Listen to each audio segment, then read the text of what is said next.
Tonight on News 5 Live, 201 signatures are submitted to trigger a recall of Shine Barrow's leadership of the UDP. Shine says he's done a lot to unite the party in 6 months and there is more work to be done. Belize post-pandemic recovery sets a precedent to be used by IMF regionally. And floodwaters still on the Crooked Tree Causeway. Residents are being ferried by the Coast Guard. These stories and more coming up on News 5 Live. Great Belize Productions Channel 5, proud winner of 9 Caribbean Media Awards for 2021. Best Investigative Report, Best News Item, Best Coverage of People with Disabilities, Best Financial Literacy Journalism, Best Videographer, Best Television Commercial Spot, and the People's Choice Award, with 2 special mentions for financial literacy journalism.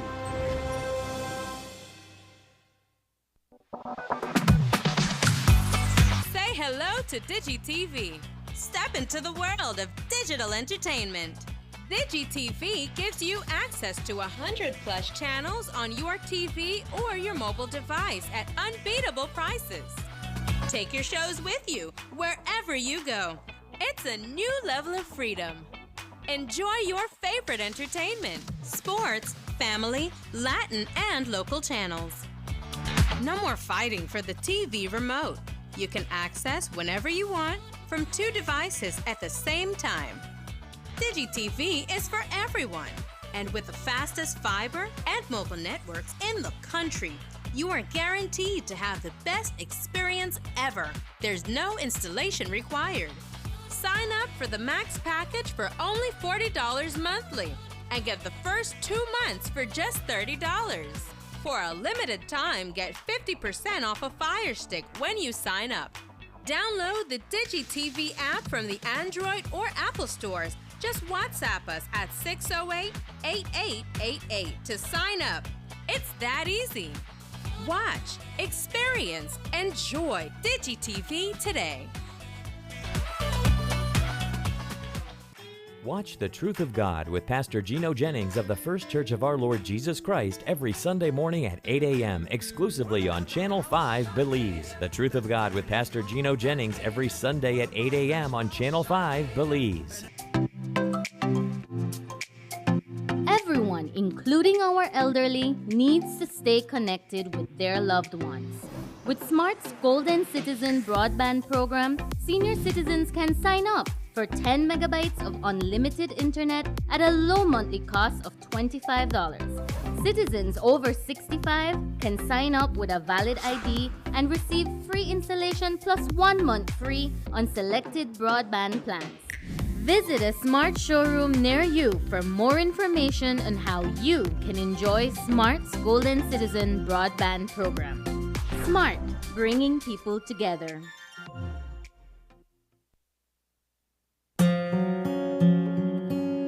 If you are ailing due to a chronic disease and are left permanently invalid before retirement age, you may want to check if you qualify to receive invalidity benefit. The invalidity benefit exists for persons who are unable to continue working due to permanent illness. To qualify, you must be under 60 years old, must be sick for 26 consecutive weeks and certified to be medically unable to perform any type of work, must have at least 5 years of paid SSB contributions and at least 5 paid within the 3 months leading up to your illness. If you do not qualify for the invalidity pension, you may be eligible for the invalidity grant. Want to know more about invalidity benefit? Visit our website or contact any of our offices to have someone assist you. Also, be sure to visit our Facebook page and give us a like to stay informed. Social Security Board, safeguarding you, your family, your future.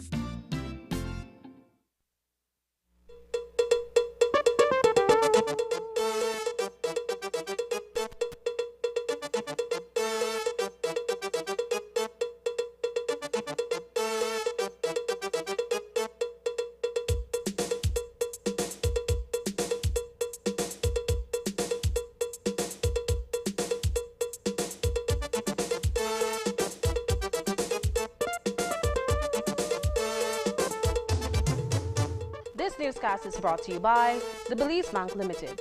Our country, your bank. Good evening. Welcome to News 5 Live for Friday, October 21st. I am Annalena Polonio. The United Democratic Party is on the verge of another convention in the days ahead, following the submission of a sheaf of documents containing signatures from delegates who demand a recall of Shine Barrow. This afternoon, shortly after 2 o'clock, Vice Chairman Alberto August arrived at the UDP Secretariat in the company of Delroy Kelvin and Roosevelt Blades. The trio of stalwarts formally presented signed petitions that would trigger a recall convention, similar to an unsuccessful attempt at removing former party leader Patrick Faber from that post in 2021. A concerted effort undertaken by erstwhile Chairman August, Collett Area Representative Patrick Faber, and Albert Area Representative Tracy Panton garnered a little more than the requisite number of signatures needed to trigger the recall mechanism. Those petitions will be vetted before a decision is announced on the way forward regarding the fate of the convention. The current party leader has come under fire from factions, that is, within the UDP, and has been soundly criticized by his peers for his style of management. What we have done basically today was to execute an official aspect of the constitution of our party. We're dealing with Article 7 of the constitution of our party, which deals with the recall of the leader. And for those of you who might be aware of that aspect of the constitution, all that is required is for us to present 1/3 of the amount of signatures of 1/3 of the amount of delegates in our party. And that is what we did today. And that is the first process. We are hoping that the verification of those signatures, next step is for the verification of those signatures. We are hoping that that goes quickly and smoothly, just like the last time when it was done. And the process continue. Like we are saying that we are not here to badmouth anybody in our party. It's just that we need to move on, and we understand that while we have collected 201 signatures, we're hoping that that is what will proceed in terms of the recall. The letter that you wrote to the chairman of the party informed that those signatures would have been submitted to him. We note, however, that the chairman isn't here. Can you explain that process in terms of the submission or the presentation of these signatures to the Secretariat? Well, not because the chairman is not here that the process of the UDP stops. There's always other people who can fill that gap. So not because the chairman is not here, we deliver the signatures to the Secretary General of the party, a duly qualified person to receive those signatures. Okay, now, triggering a recall is one thing based on having satisfied the threshold, 172 signatures. But going to a convention, a recall convention, my understanding is that you'll need at least 2/3 of the delegates. Seems to be a monumental task ahead. Well, we're not here to, that's another step in the process. The UDP has been through a lot over the past 2 years, and we're not here to continue bashing the UDP. We're here to unite our party. So the next step from here is that we're going to go to the delegates and we're going to meet them in private and campaign with them. Following our interview with Vice Chairman August, embattled party leader Shine Barrow also spoke with the media. He shared with us his initial reaction on what has transpired. Not only does the Mesopotamia area representative describe the actions of his in-house opponents as a distraction, he also views it as counterproductive in the face of other national issues that are being ignored. Barrow told the media that in the 6 months that he has been at the helm of the United Democratic Party, clear timelines have been established for critical events that will shape the UDP's future. In 6 months, I set a schedule for standard bearers conventions, for delegates conventions, everything that I have promised. I have kept my word. So if you have to lie to people to get them to sign a petition against me, that's sad. I could tell you that the chairwoman of Collett refused to sign the petition, and she was forced to resign. So that shows you what is driving this petition. And it has nothing to do with leadership style, because if that was the case, you would have 300 signatures, you would have 250 signatures. They just went a bit above the threshold. But this is politics. We will continue forward. We have a plan. Before this happened, we had conventions scheduled for the delegates, for the standard bearers. We have a constitution reform committee to look at our constitution and to amend it. We have a membership drive to engage our current membership and to hopefully attract new members. We have work to do. Noticeably absent from this afternoon's gathering at the UDP headquarters were parliamentarians Patrick Faber and Tracy Panton. Faber was equally a no-show at Monday's House meeting in Belmopan in the wake of another video that was recently released that shows him in a physical altercation with the mother of his child, which resulted in him headbutting the woman. Panton also did not attend the House meeting, and on previous occasions, she has declined our request for comment on party matters. Nonetheless, the cabal that has chosen to go against Shine Barrow is confident that it will be successful in removing the mess-up area representative as leader of the party. When this recall is triggered, we're hoping that nothing gets nasty, man. The UDP has gone through enough, and so we'll be meeting privately with the delegates and seeking to campaign with them. That's about it. What has precipitated this particular position, or what has brought us to this point? Well, we don't want to go down that road. Like I said, the UDP has been through too much.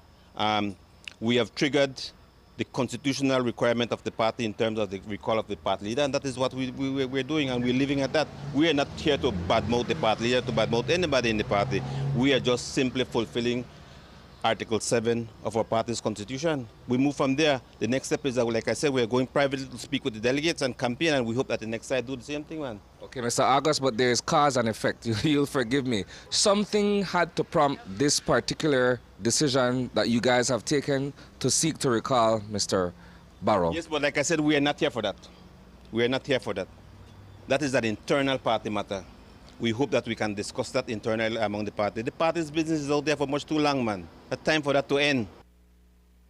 According to Barrow, the move to unseat him via a recall convention is being brought about by influential persons within the People's United Party who are intent on winning the 2025 general elections at all costs. But is it likely that parliamentarians within the UDP are in collusion with this plan? And is Delroy Cott-Kelvin, who was recently expelled from the party, being used as a vehicle to push this agenda? Here's Barrow's perspective on the matter. There are external forces, in my view, PUP special interests, who in their vested desire to have a destabilized, divided UDP will translate into a victory for the PUP in the next general elections. And that is what this is all about. And so what do? You play on the selfish desires of people, you play on their ambitions, you play on their desperation, and that is what has resulted in our current situation where 6 months ago, I won the elections. They all campaigned for who they wanted to campaign for. The people that voted for me voted for me. And I would say that, what are we going to do? Go back to another convention with the same two people? Let us respect democracy. Mr. Cott-Kelvin, who brought in, I'm surprised. It wasn't a very smart move on their part to have the person who has been campaigning against me since I got elected. Literally the first week of my election, he was paying for ads on Channel 7. And when I say special interest, PUP special interest, where is Mr. Cott-Kelvin getting $12,000 a month to pay for ads? That's the cost of the ads that they run on Channel 7 alone. I don't know if they run on the other stations. And he's the one that brings in the petition. Coming up, IMF, World Bank impressed by Belize's economic recovery.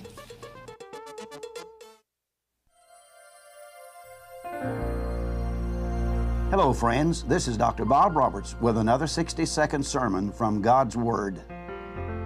The Bible says, "Enlarge the place of thy tent, and let them stretch forth the curtains of thine habitations. Spare not, lengthen thy cords, and strengthen thy stakes." While the idea here is of a tent with a covering and poles and stakes and ropes that secure it, the meaning is much more significant. The illustration is a challenge to the church to go beyond its four walls and to enlarge and expand its vision to embrace the world. Too often the church remains comfortable instead of challenged, and selfish instead of sacrificial. The church must spare not or be stingy or greedy in reaching the world with a message of hope. In October of 1792, the Missionary Society was formed in the home of Andrew Fuller for the purpose of missions. For the next 21 years, Fuller served as a leader of this organization, raising funds, writing periodicals, recruiting missionaries, and sending personal letters to those on the front lines.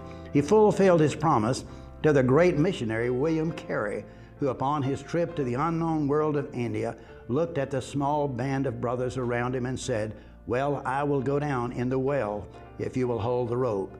Andrew Fuller held the rope. Suffering the loss of his first wife and 8 of their 11 children, Fuller persevered in the midst of severe affliction and overwhelming responsibilities. He longed for unreached peoples to hear the gospel. People often wonder how we can stay on television without soliciting contributions. I can tell you, I have fellow Christians at home in the States who are holding the rope while we are seeking to lengthen the lifeline. Today's 60-second sermon has been presented by Christian Foundations of Faith in cooperation with the Baptist churches in your area.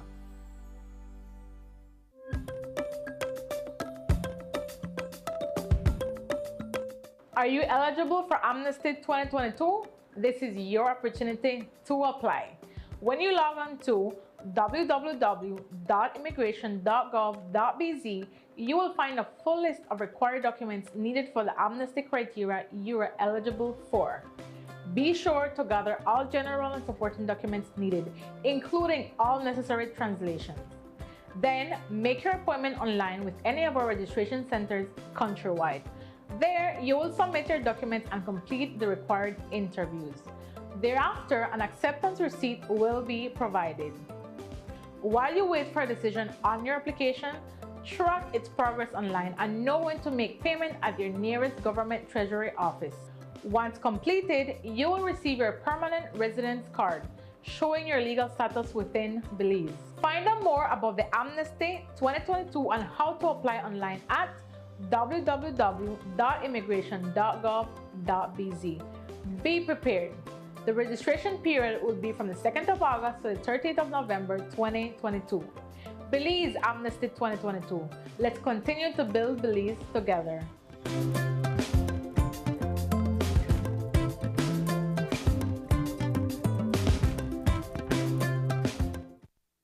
5 outstanding Caribbean nationals, a Jamaican novelist of international acclaim, a Trinidadian virologist who responded to the COVID pandemic, a Barbadian eye surgeon committed to eye care for all, a Guyanese entrepreneur and environmental consultant, and a digital inclusion advocate from Suriname. These are the 2022 recipients of the Anthony N. Sabga Awards Caribbean Excellence.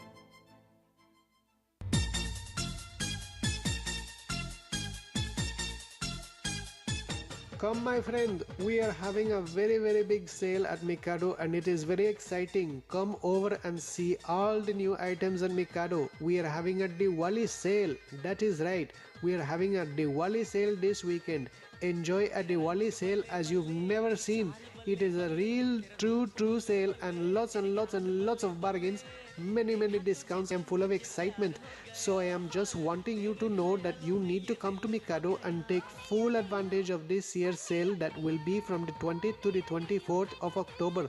That is Thursday, Friday, Saturday and then Monday. You come and get good deals this weekend, okay? Mikado is your #1 textile powerhouse centrally located at 37 Albert Street in the heart of Belize City. You must come over. Many good deals and please bring all your family and friends.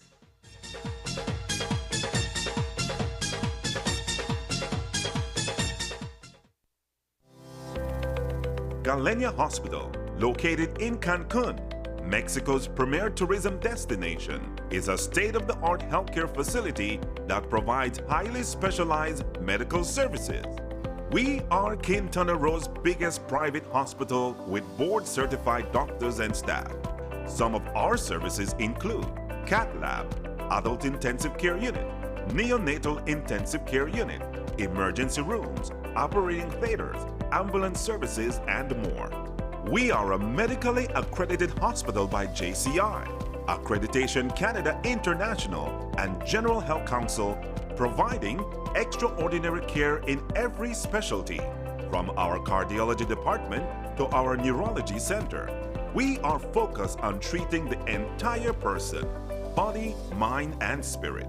Contact us at medicaltourism@hospitalgalenia.com or visit our website at www.hospitalgalenia.com. Come to Galenia Hospital in Cancun for a truly personal medical care experience. There is great news coming out of the Briceño administration following a recent trip by a high-level delegation headed by Junior Minister of Finance Chris Coye to Washington to meet with representatives from the International Monetary Fund and the World Bank.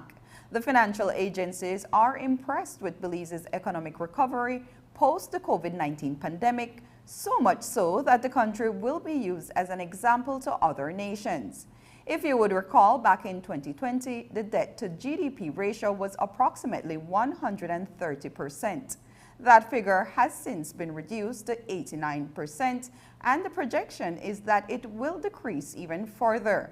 Today, News 5 spoke with CEO Dr. Osmond Martinez of the Ministry of Economic Development, who was part of the delegation to Washington.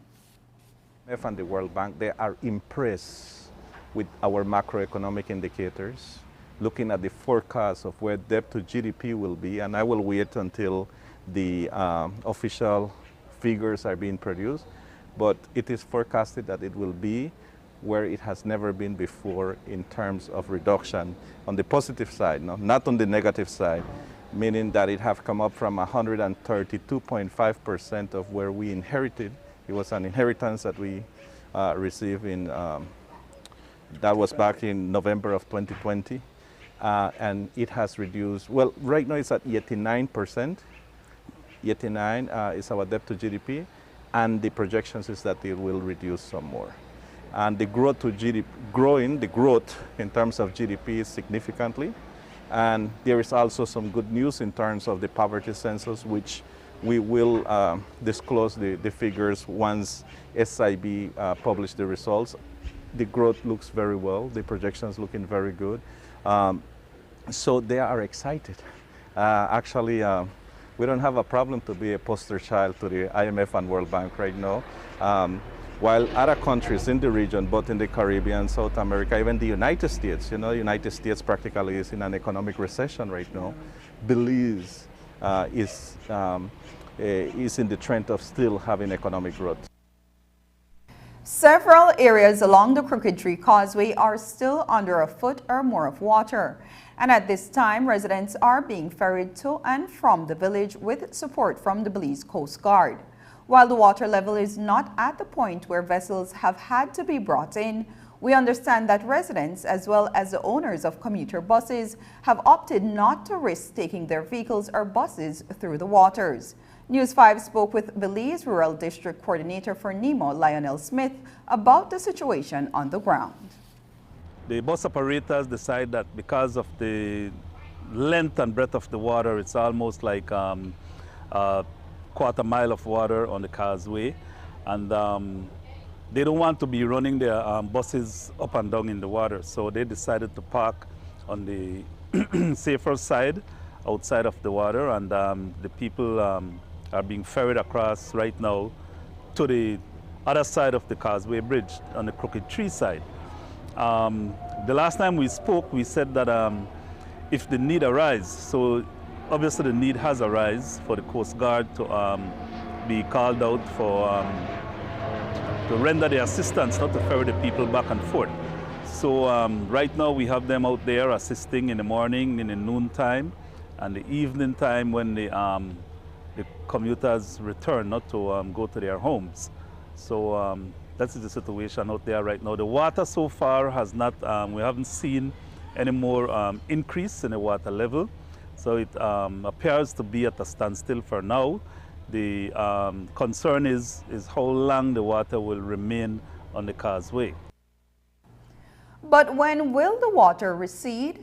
Lionel Smith says that Crooked Tree residents are concerned about when that is going to happen. Smith says that he is waiting to hear from either the National Met Service or the Hydrology Unit about the outlook.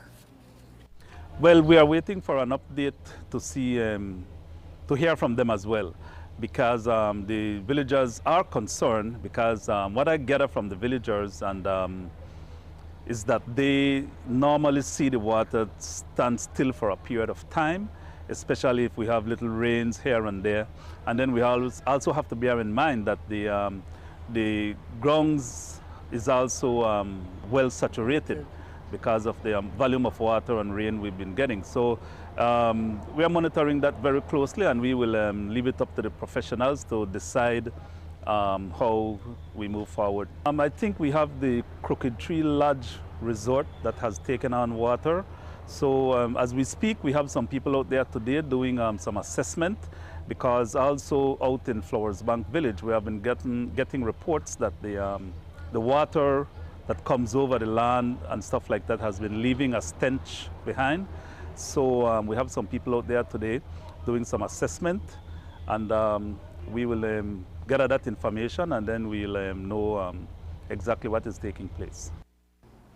Since the beginning of the year, over 60 persons have lost their lives in almost 300 road traffic accidents that have occurred. Today, a group of public officers from the Department of Transport, as well as the Belize City Traffic Department, was engaged in a defensive driving training at the Belize Institute of Management in Belize City. The event was organized by the Ministry of Economic Development under the Second Road Safety Project. Chief Executive Officer Dr. Osmond Martinez spoke of the importance of the training in the wake of so many deaths resulting from road traffic accidents. Between January and September of this year, we have seen around 288 traffic accidents, of which around 60 to 88 are fatal accidents. The loss of one life is too many, and the life of 68 is already overwhelming, you know, and I believe that we need to start to educate our drivers. It is our responsibility. It starts with me and you, you know, to be responsible on the road, to follow all the rules and regulations, you know, as drivers, and to understand that a vehicle has the same potential of a weapon, because it can injure and kill. And so we need to what we're starting with defensive driving among public officers, and I believe there are some from the municipalities. But our hope is that it can expand to the private sector in the future. The training also featured first aid techniques for the officers, and the idea is to replicate this model in other municipalities, and hopefully it can be adapted in the private sector. Access to resources for enforcement is an issue that CEO Dr. Osmond Martinez says his ministry is tackling through the Road Safety Project too. They have also been working in partnership with the Ministry of Infrastructure Development and Housing to repair roadways. It has been one of the limitations that countries like Belize, you know, with a developing economic experience. So Belize is not alone in that cry, but the goodwill should be there. And where there is a goodwill, there is a way.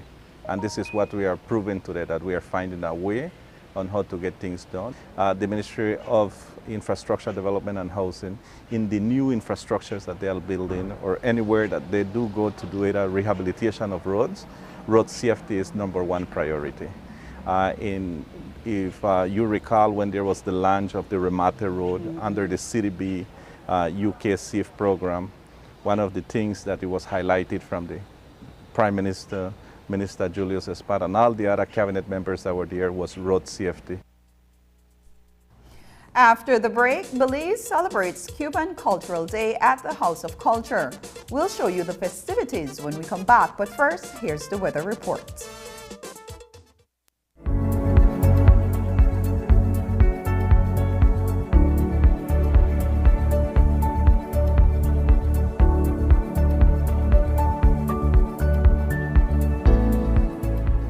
Good evening, Belize, and welcome to your weather report and forecast for tonight, Friday, October 21. From the National Meteorological Service, I am Ronald Gordon. Weather conditions over the past 24 hours were relatively cool and mild after the first cold front of the season crossed the country. On today's radar map, you can see that most parts of the country are without showers, except for a few light showers appearing over the southern parts of the country. We expect conditions tonight to persist, mainly cool, with rainfall activity remaining minimal. However, if you're down south in Placencia or in Punta Gorda, you may experience a few light showers. In terms of those temperatures, how cool will it get? Well, if you're in Belmopan, it will be about 72 Fahrenheit, also up north in Corozal, whereas along coastal parts of the country, you will not be as warm as you normally are, with your minimum temperatures of about 76 in San Pedro, also Belize City and Dangriga, and 75 in Placencia, down to 74 in Punta Gorda. In terms of tomorrow, we expect conditions to remain mainly fair across the country with limited shower activity. In terms of cloudiness, it will be variably cloudy. What do we mean by that? Sometimes it may be sunny, and you get those occasional cloudy conditions with mostly layered clouds, what we refer to as stratocumulus clouds. Rainfall activity will remain minimal, but if you're down south in Placencia and further south into Punta Gorda, you may experience some light showers or light rain during the day.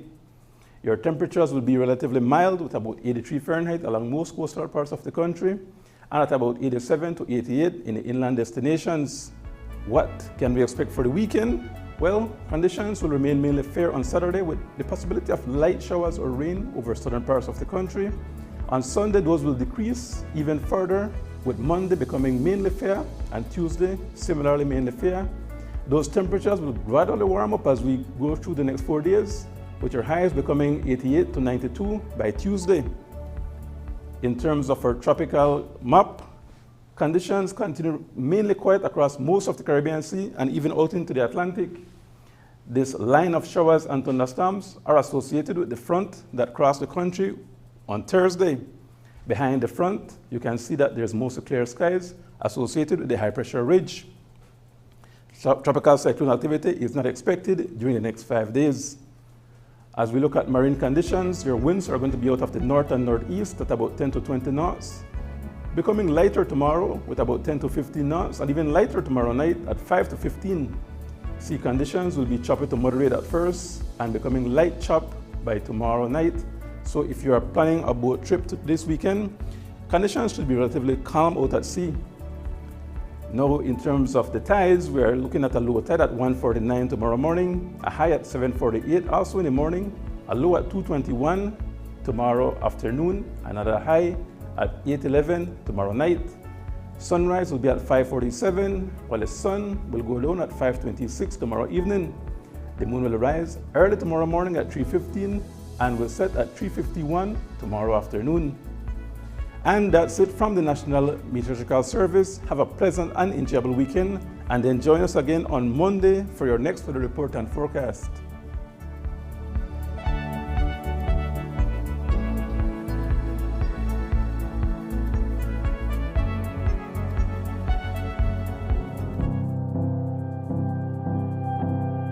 Safe, welcoming, the start of a new chapter.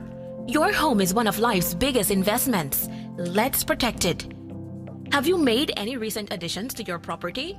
If so, your home may not be adequately insured. The average clause states that if the amount insured is less than the cost to rebuild, you, the insured, will become your own insurer for the additional amount. To better understand this, let's look at two homes equally valued at $150,000. Home 1 was insured for $150,000, but later, an additional $50,000 was invested into the home. This means that the home is now inadequately insured for only 75% of its value. Home too was insured for $150,000 3 years ago, and you haven't invested in any additions. However, inflation and the rising cost of building materials mean that rebuilding the same home today will cost $180,000. This means your home is inadequately insured for only 83% of its value. Therefore, if both homes suffer a $50,000 claim in damages, Home 1 will only be entitled to 75% of this claim, $37,500, and Home 2 will only be entitled to 83% of the claim, $41,500. To avoid this from happening to you, we invite all policyholders to call your Atlantic Insurance agent for guidance today. Being adequately insured gives you the peace of mind to focus on family and life's precious gifts. Atlantic Insurance, insuring you from life's unexpected.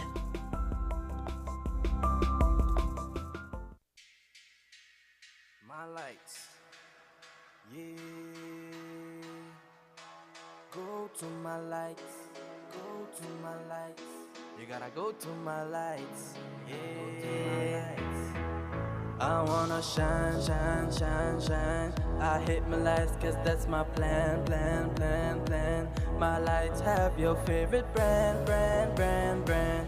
Just come with nothing in your hands, hands, hands, hands. My lights, and it goes on and on and on. It goes on and on and on, yeah. I wanna celebrate with my lights, sing yeah, yo, baby let's go. My lights, I wanna celebrate with my lights, sing yeah, yo, baby let's go.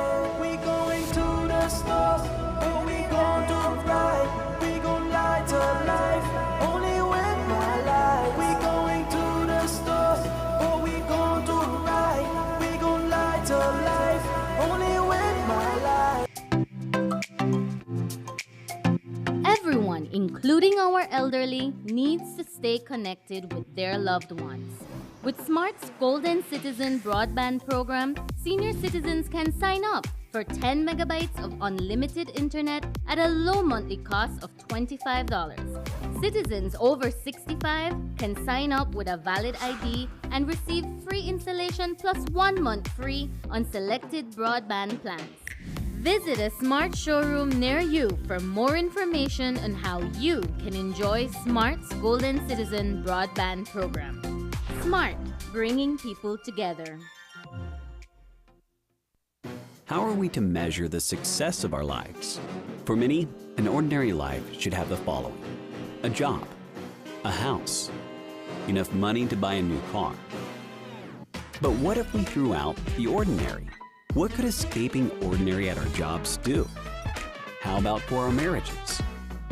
What if I told you we could all be escaping ordinary? Join us as we begin our new series. Taking its name from the venerable father of the nation, the George Price Highway stretches 77 miles from Belize City to Benqueviejo. Originally built in the 1930s, this cross-country highway system is the artery that links Belize to Central America at the western border with Guatemala. That connection facilitates overland trade, supporting Belize's economic development.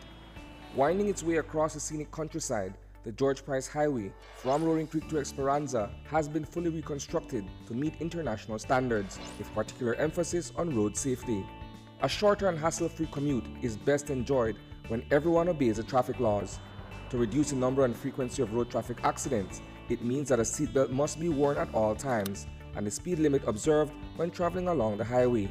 It also means that pedestrians must use sidewalks and crosswalks where available. Buses should only board and discharge passengers at a designated bus stop. Road safety is everyone's responsibility. It begins with you. Cuban Cultural Day is celebrated annually on October 20th.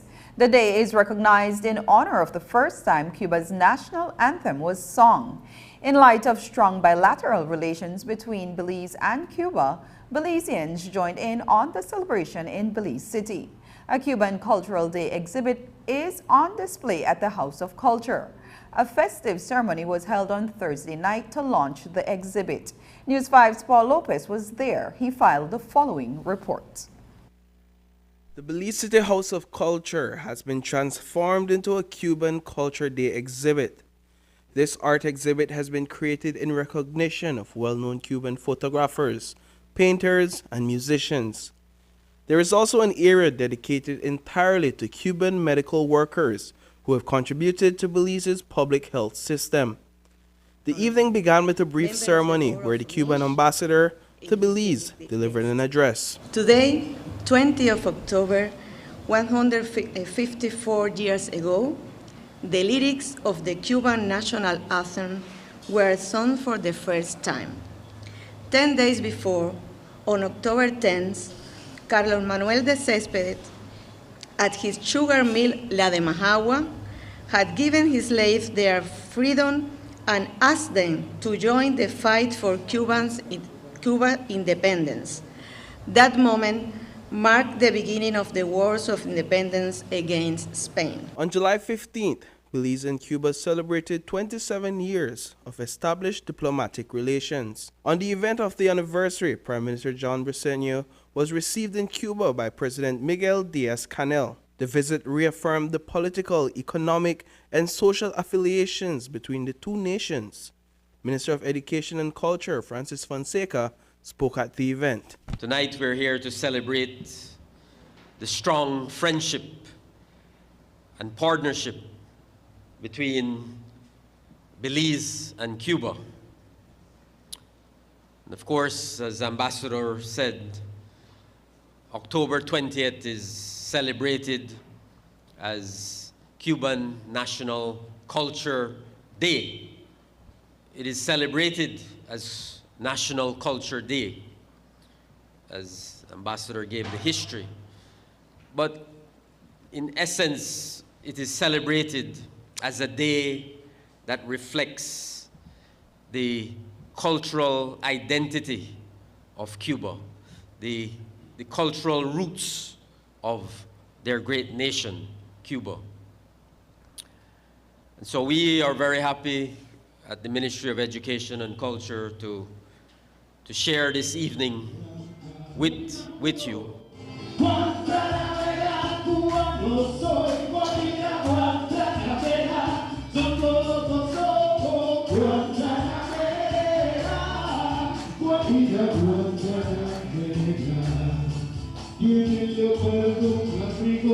Today, the Embassy of Cuba in Belize, together with the National Institute of Culture and History of Belize, are pleased to invite you to the inauguration of an exhibition of outstanding Cuban painters from different periods and plastic movements. It is an example of the rich cultural diversity of our people. Minister Fonseca thanked the Cuban government for supporting the health and education sectors in Belize. I certainly want to place on record, as the minister responsible for education and culture, our great gratitude to the Cuban government and people for the tremendous support that they have given to Belizean students who have studied in Cuba for many, many years, even before diplomatic relations. Many of our doctors, as you know, have studied in Cuba and have come back to serve our country. In the area of education as well, in the area of education, we have today, I think it is over 100 students studying in Cuba in many different fields.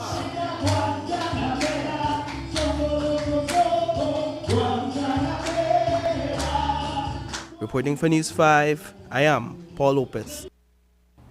The Ministry of Agriculture celebrated World Food Day 2022 at the Agriculture and Natural Resource Institute in the Sand Creek District. The theme for this year's activities is Better Production, Better Nutrition, a Better Environment, and a Better Life. We heard remarks from Hossein Mai, the Minister of Agriculture, and Dr. Louis Sabane, the Minister of State in the Ministry of Education. The Food and Agriculture Organization of the United Nations marks World Food Day each year on the 16th of October, the day on which the organization was founded in 1945. World Food Day was first held on October 16, 1981. This year's theme, Our Actions Are Our Future. Better production, better nutrition, a better environment, and a better life. Focuses on some of the many issues such as hunger, obesity, environmental deterioration, climate change are among the many challenges the countries, including Belize, are facing. We try to combat these by promoting social protection programs, environmental consciousness, good agriculture practices, and more resilient food systems. We do this keeping in mind the international objectives of World Food Day, which in our country, Belize, we support. Today is a very special day. The Agricultural and Natural Resource Institute, ANRI, is a very important institution, not just for my constituency, but for the whole South. This is the only high school in the South that really focuses on agriculture and natural resources management. A few years ago, we came and saw that it needed a lot of help. And I made appeals to the Ministry of Agriculture, to other partners. And I want to take this opportunity to thank the Ministry of Agriculture. They came out and have helped us to restore the institution. And we are planning to increase the enrollment. We have capacity of way up over 400, but we are closer to 50 right now. In part one of this week's episode of Belize on Real, we showed you how the jaguar and the puma coexist along what is described as their biological corridors across Belize, and how humans encroach on their natural habitat, clearing away the forest for agricultural purposes. Jaguar and puma specialist Dr. Omar Figueroa said that while agriculture is also important in order to meet Belize's growing population, depleting the forests and wildlife would throw the ecology off balance, creating an abundance of other animals that these wildcats feed on, and that in turn would result in the depletion of the resources they use for food.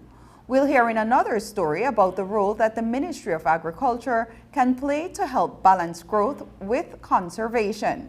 Today, News 5's Marian Ali takes a look at the origins of the jaguar and the puma and what it means when you kill them.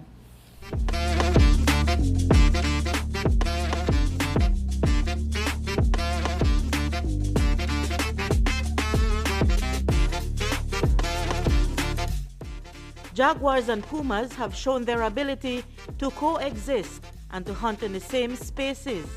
But did you know that they are more closely related to other types of cats than to each other?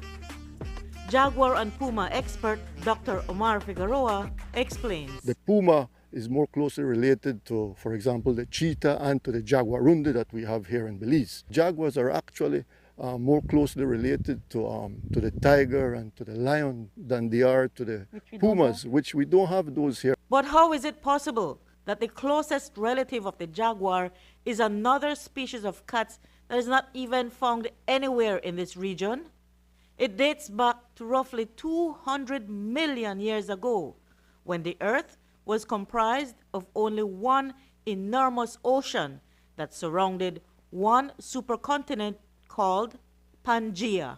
The world was actually shaped a little bit different. You had land masses more connected where animals migrated, you know. And of course, when the ice started to melt and the land masses started to separate, then some species got caught on one side and some on the other side. It happened that 5 kinds of wildcats ended up along this hemisphere and in Belize. Aside from the jaguars and the pumas, we have smaller cats like ocelots, margays, and jaguarundis that all feed on an array of other animals in the wild.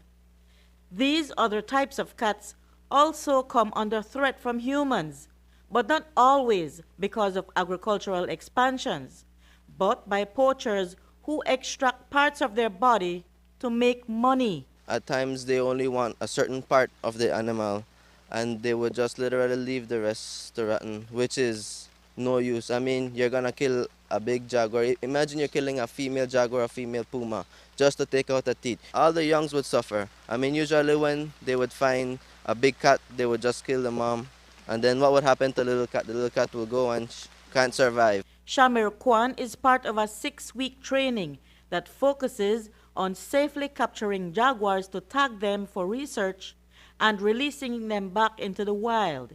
He says that not only is it illegal to kill these animals, but it also threatens us humans as well. Convincing them to stop would have to come from them. I can only tell them that if these things will continue occurring, we will have a depletion and our future people coming up and the younger kids won't have the experience of that, and all of these will affect later on the system that we live in. The Wildlife Protection Act spells out that it is illegal to hunt any species that is under threat or carrying wildlife or wildlife parts. People who are found to have committed such an offense under the Wildlife Protection Act may be charged and fined or face imprisonment. The advice that rangers and wildlife experts give is that protected animals should be left in the wild, and if you're lucky enough to spot a big cat, just admire its beauty. Reporting for News 5, I'm Marian Ali. When we return, the Belize versus Ghana International Friendly cancelled. We'll tell you why after the break. Belize Electricity Limited cares about your safety and reminds you to always look out for power lines. When constructing your home or business, ensure that your structure is not immediately under or too close to power lines. Be cautious when mounting equipment such as rain gutters or satellite dishes, and make sure to secure them properly to avoid them falling or making contact with nearby overhead power lines. Also avoid planting trees directly under or too close to power lines. If you touch any conducting object that's in contact with the power line, electricity can instantly pass through you, causing a potentially deadly shock. If you're uncertain or think your home or business may be too close to power lines, call us toll-free at 0800-235-2273 or message us on Facebook or WhatsApp for guidance when working near power lines. Belize Electricity Limited. We care about your safety.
Including our elderly, needs to stay connected with their loved ones. With Smart's Golden Citizen broadband program, senior citizens can sign up for 10 megabytes of unlimited internet at a low monthly cost of $25. Citizens over 65 can sign up with a valid ID and receive free installation plus 1 month free on selected broadband plans. Visit a Smart showroom near you for more information on how you can enjoy Smart's Golden Citizen broadband program. Smart, bringing people together. The Belize Port Authority, the agency that monitors marine vessels operating in our waters, is among the many government ministries and departments that are going digital. Minister of Public Utilities Michelle Shibat says that the services of the post office are being reviewed to see how they can also be upgraded. We're looking at how to make applications for boat licenses, captain licenses, easier accessible to the public. We're looking at the water taxi system, how to improve it, how to improve security and safety for our passengers. And so there's a lot going on. You know, I also have the post office as one of the portfolios that I manage. And we're looking at the post office and how can we modernize the post office? How can we make it more relevant to our citizens? And so these are all things we're looking at, and we're hoping that in the new year we'll be able to introduce to the Belizean public some innovation in that area as well. 3 far-flung villages in southern Belize that are too remote to be electrified will be connected to a microgrid managed by Belize Electricity Limited. Those communities are among the first that the Ministry of Public Utilities and BEL are collaborating with to get connected to microgrids as part of a larger project that will see other areas in the north also enjoy a similar service. News 5 spoke with the Minister of Public Utilities on Thursday, and he shared that the new project will enable quite a number of families in these isolated areas to have electricity as early as next month. The reason we have gone with a microgrid is it is a smaller grid, as it says, but the reason we do that is because of the distance of these communities. It is difficult for BL to get into these areas. And so we've opted with a microgrid, which is solar, and we'll be providing over 400 households with electricity. We anticipate that this project will be launched by the first week of November of this year. So that's a really big project for us, and we expect it to bring not only the fact of electricity, but with that comes so many more benefits. You have economic benefits to the community. Obviously, the kids who reside in those communities will now have greater access through the electricity to internet and so forth, and so it will enhance their educational experience. We're working on additional microgrids, and we expect that we'll have additional communities in Toledo and some in Orange Walk where we're going to be putting these microgrids. And so the intention is that within this 5-year period, we get as much of our rural communities with electricity as possible. We're now in the 21st century, and it is time that our communities have access to electricity.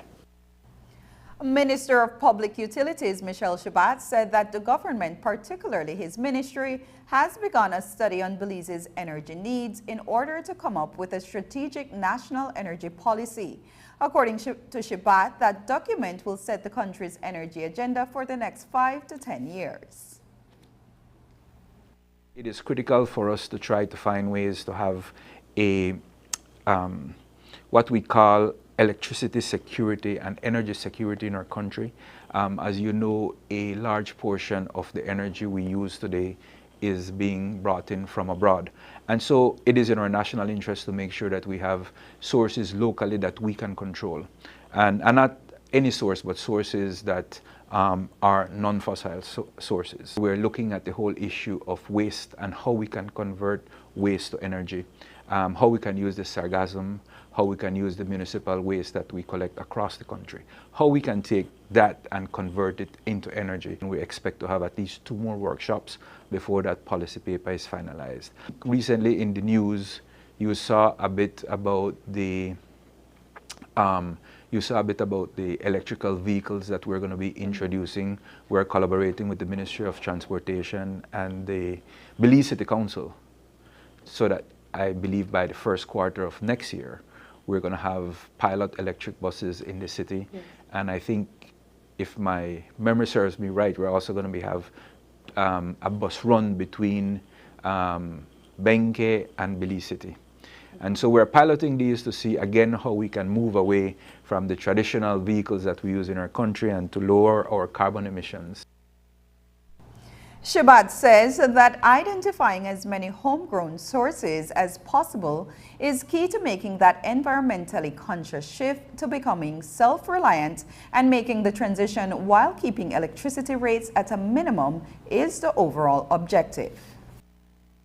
One of the things we can do is expand, for example, some of the work that we're doing through Belcogen and through Santander, which use the bagasse to generate energy.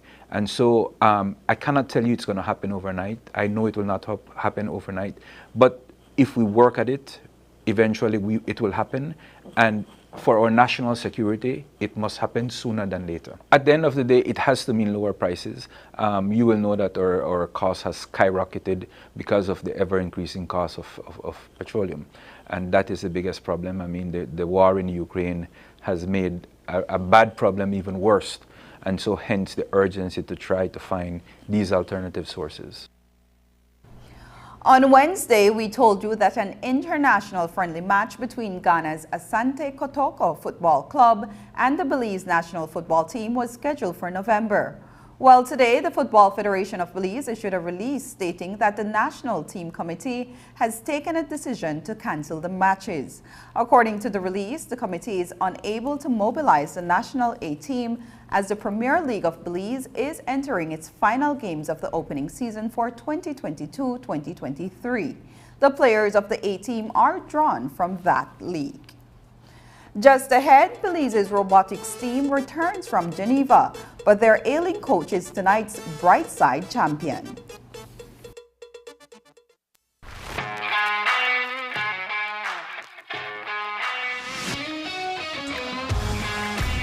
Messi, off goal! What a goal from Leo Messi!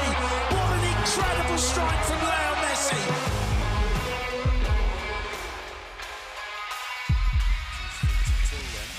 Neymar and Messi is standing over this. Messi, off goal! What a goal from Leo Great entertainment stays with you, and we bring you great entertainment. Next Gen, the ultimate digital experience.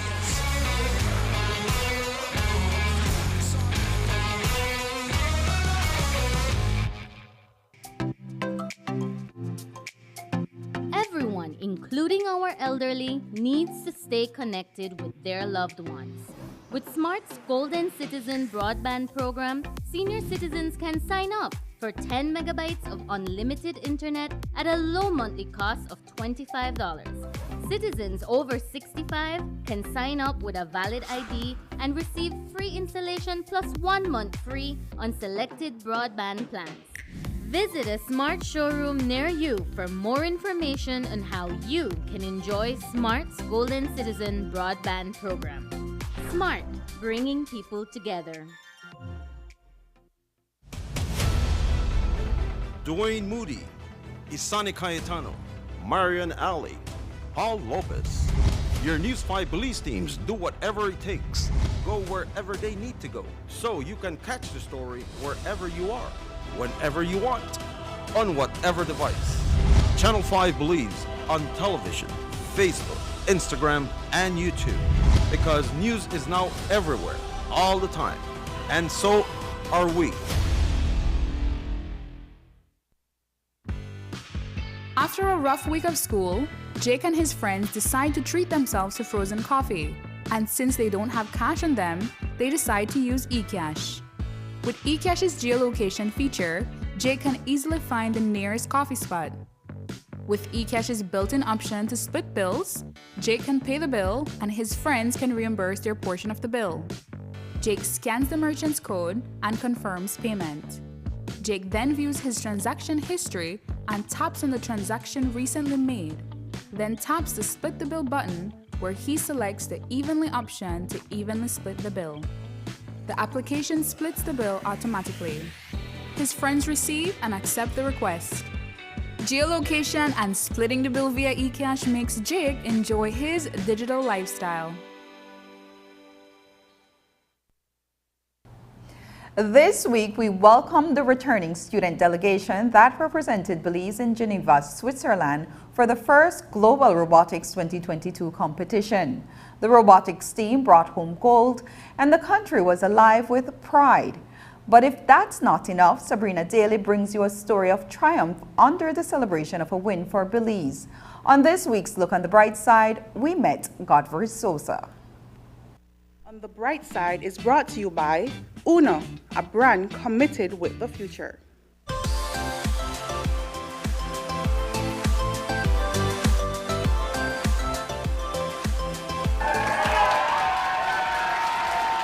School spirit and civic pride are ringing through the halls of the Belize High School, thanks to these young champions.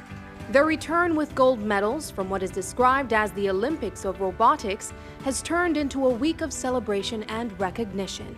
The delegation of technophiles includes juniors, seniors, as well as an information technology teacher who shares the same interest. Godfrey was actually on the staff with me since 2010, September 2010.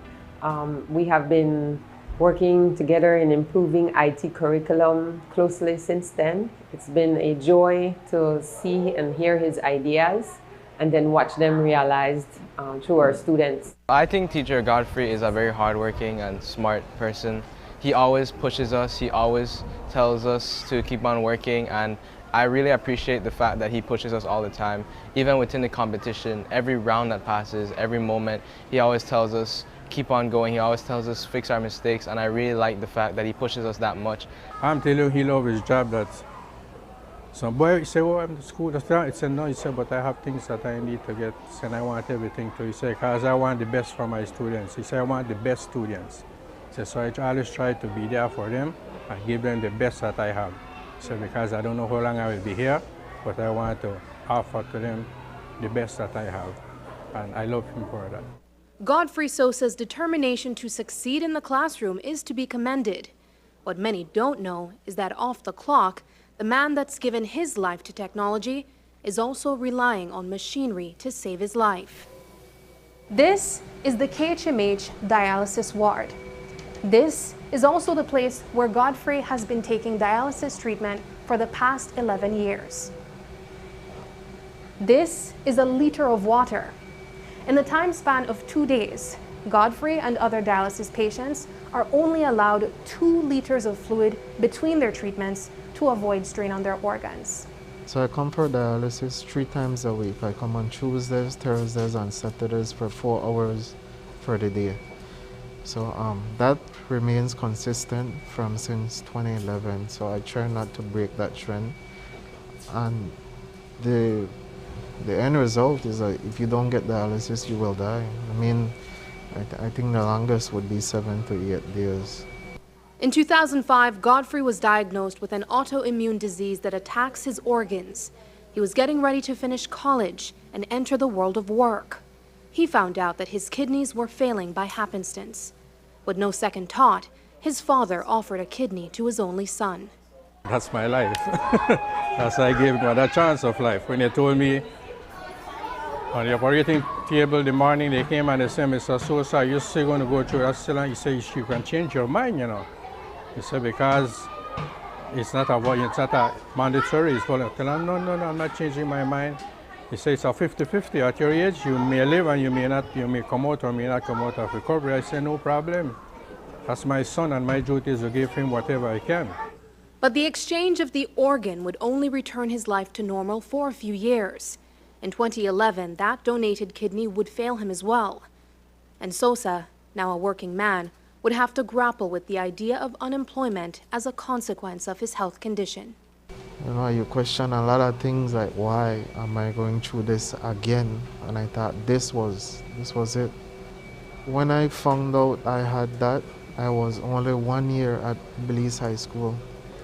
And you could imagine getting a news like that and having to go and tell your boss, knowing that the end result could be that they could let you go. But I never did. So I'm grateful for that place, for at least continuing to giving me that shot to continue to still do what I do. From the start, he was very open with us in terms of his dialysis treatment, and what we have managed is a computerized schedule that allows us to very easily adapt his classes around where he needs to be, and he more than makes up for his presence at the treatment when he's here on campus. Learning about his condition, it wasn't the best feeling because knowing that he's been there with us through so long, he's been here from when the school started, and he's been with us for so long, pushing us for so long, that it's honestly not the greatest feeling learning about all of this. So it was definitely a sad moment that all of us had to take a step back just to appreciate all that he's done for us. I know he's very hardworking, and even though he has dialysis he has to do, I know he tries his best to work with us and help us in his best way, and I really appreciate him. I think we all appreciate him as a teacher and as a mentor. So while we celebrate a win for Belize and an institution of excellence, we celebrate the will of persistence in times of uncertainty. Beyond that, for Godfrey Sosa, it's a celebration of purpose in life. Whenever they're faced with a chronic illness, tend to think that life is over, that's it.